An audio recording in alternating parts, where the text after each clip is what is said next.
High বন্ধুরা, আজকে আমি তোমাদের সাথে শেয়ার করব গন্ধরাজ রুই রেসিপি। তো ফার্স্টেই দেখতে পাচ্ছ একটা গন্ধরাজ লেবু নিয়ে নিয়েছি, আর এখানে নিয়েছি রুই মাছ, আর এখানে একটা পেস্ট বানাবো, তাই কাঁচা লঙ্কা সর্ষে পোস্ত আর একটুখানি আদা কুচি পেস্ট করে নেব। আর এদিকে দেখতে পাচ্ছ রুই মাছ নিয়েছি, তার মধ্যে দিয়েছি হলুদ গুঁড়ো, নুন, গোলমরিচের গুঁড়ো, গন্ধরাজ লেবু একটুখানি চিপে দিয়েছিলাম। এটা মোটামুটি ভালো করে ম্যারিনেট করে তোমাদের 10 মিনিট মতো রেখে দিতে হবে। তারপর আমি এখানে নিয়ে নিয়েছি টক দই। টক দইটা আমি 1 চিমটি চিনি দিয়ে ভালো করে ফেটিয়ে নিয়েছি।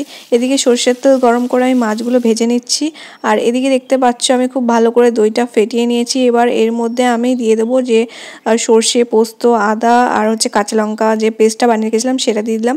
এবার এটা খুব ভালো করে আমি মিক্স করব। খুব ভালো করে মিক্স করতে হবে, আর এর মধ্যে একটুখানি নুন দিয়ে দেবে তোমরা স্বাদ মতো, আর যদি চাও তো তোমরা এতে গন্ধরাজ লেবুর রসও দিতে পারো।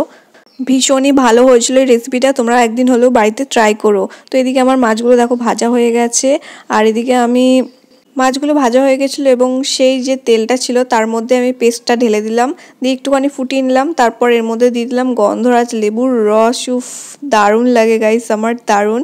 তো এটা দিয়ে খুব ভালো করে একটুখানি ফুটিয়ে নিতে হবে।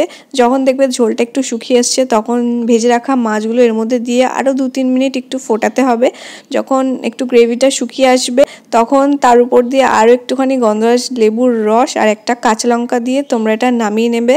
আমি তো বাড়িতে বানিয়েছিলাম, খুব খুব খুব সুন্দর হয়েছিল খেতে। তো তোমরাও ট্রাই করতে পারো। রেসিপি তো দিয়ে দিলাম। চলো টাটা। ভিডিওটা ভালো লাগলে একটা লাইক করে দিও। ভালো থেকো।